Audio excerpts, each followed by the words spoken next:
Hi, it's Diederik Gelderman here, speaker, trainer, author of 4 published books, and founder of Business Productivity Academy and Turbocharge Your Practice. Welcome. I'd like to continue a conversation today that we started some weeks ago. And that conversation is about your success vitals. And if you remember, we talked about your vital functions and we talked about your vital priorities and vital goals. Today I'd like to talk about your vital metrics. Now, before we talk about the vital metrics, I just want to go back to the first two. Your vital functions. Remember, we talked about the fact that you in your practice have 2 or 3 vital functions that only you can do, no one else can do them, and you can't delegate them. You have some vital functions, and they are the only things that you should be spending your time on in your practice, or they are the things that you should be spending the majority of your time on in your practice. And I challenged you with the stopwatch test. I suggested that you determine your 3 vital functions and then you use a stopwatch to time exactly how long you spend doing those functions each day for a week. And if you got to more than 15 or 20 minutes on those each day, congratulations, wow, you're awesome. But I'm going to suggest that not many people actually manage to spend a whole 20 minutes on just those 3 things on a daily basis. I'm going to suggest that most people got sidetracked and ended up spending the majority of their time on other things, and that these vital functions didn't get much of a look in. And if they are your vital functions, if they're the things that only you can do and the things that you should be spending most of your time on, if they didn't get a look in, is it a wonder that your practice isn't growing, isn't escalating, isn't going the way you want it to? And that's one of the biggest differences between the super achievers, the Bransons, the Buffetts, the Jobs, and those sort of people. They spend the majority of their day doing their vital functions. I gave you the example of Joel Osteen. So let's now talk. So back to that stopwatch test, that stopwatch challenge. If you haven't done it yet, please do it. It's really important. So now I want to talk about the second thing that we talked about, which were your vital priorities or your vital goals.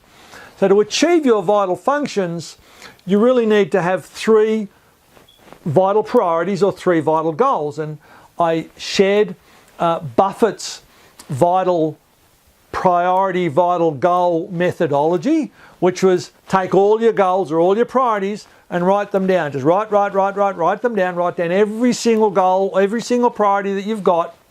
Goals on one sheet, priorities on another. And then choose the top 3. Star the top 3. Everyone can do that. We agreed on that. Then take all the others and throw them out. And that's the difference between the Bransons and the Buffetts and the Jobs of the world and us. We find it very hard to throw out the other 97 or 977 or whatever it happens to be and only have 3. We refuse to be so focused in our life, in our business, in our practice that we will only focus on 3 goals or 3 priorities. And again, that's why Buffett is Buffett, Branson is Branson.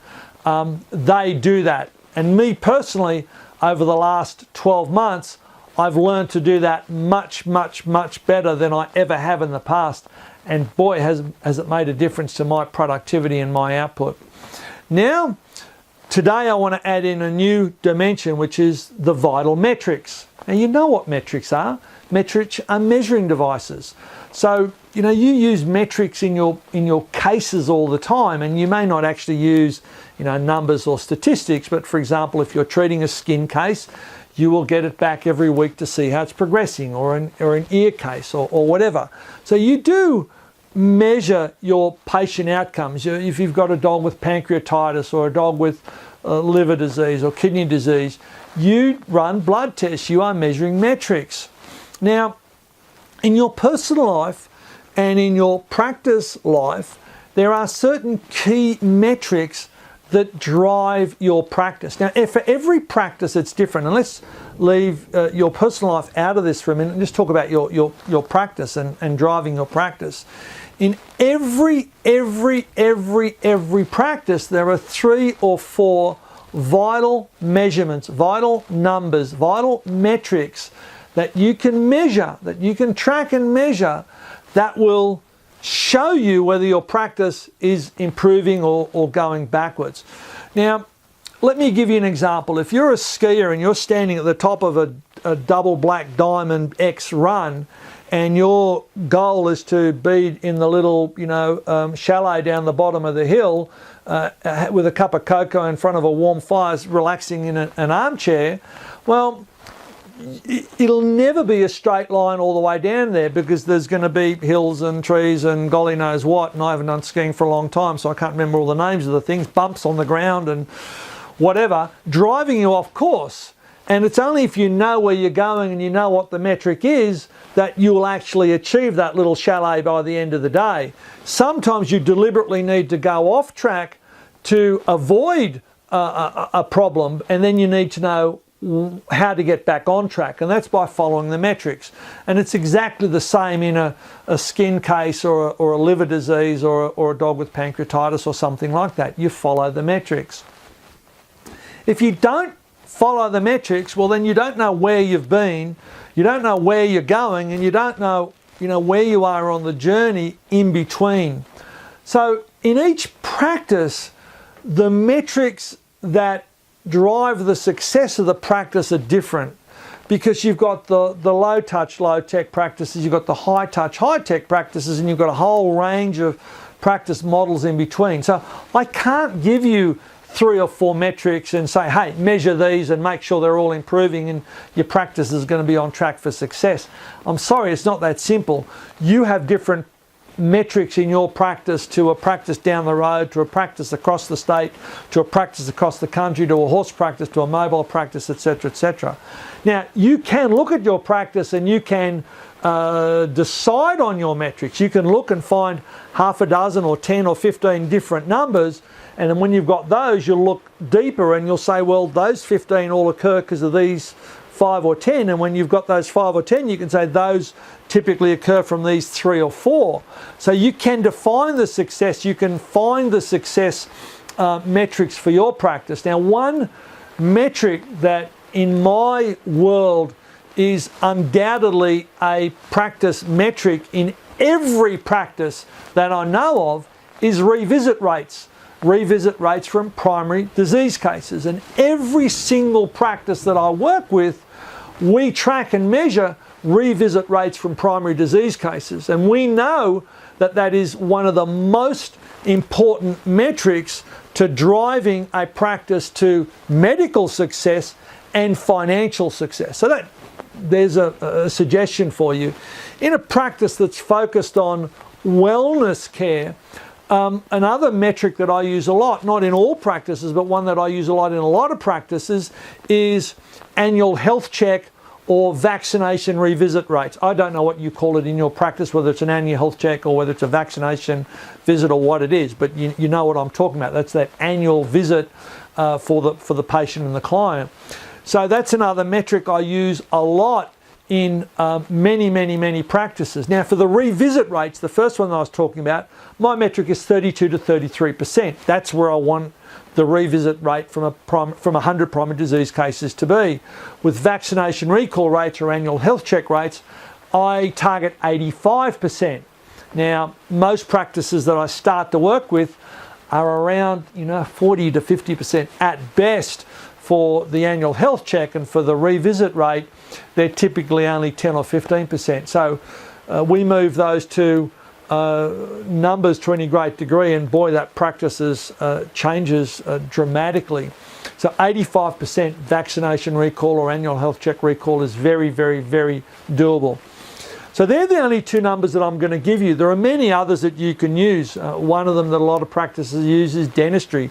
Another one a lot of practices use is new clients coming by referral. Another one that other practices use is new client numbers. Another one that some practices use is lost and lapsed client numbers. So that just gives you some examples.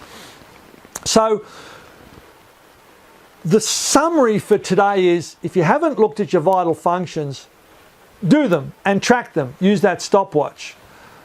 The second point for today is, if you haven't determined your 3 priorities, your 3 goals, do it.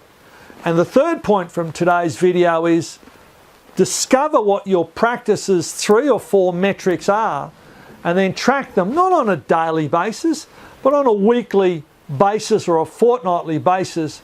And when you start to move those things in the right direction, your practice is just going to zoom and go absolutely ballistic. Trust me.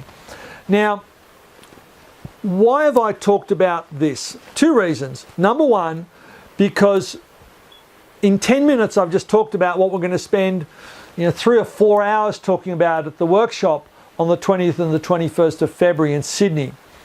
And in today's video and in the last video, I've just touched the tip of the iceberg with respect to what we're going to be talking about. On day 1, we're going to be going much, much, much, much deeper and sharing all the productivity tools from Branson, Jobs, Buffett, Gates, and all those super achievers. You know that these guys achieve much, much, much, much, much, much more than common mortals like you and me.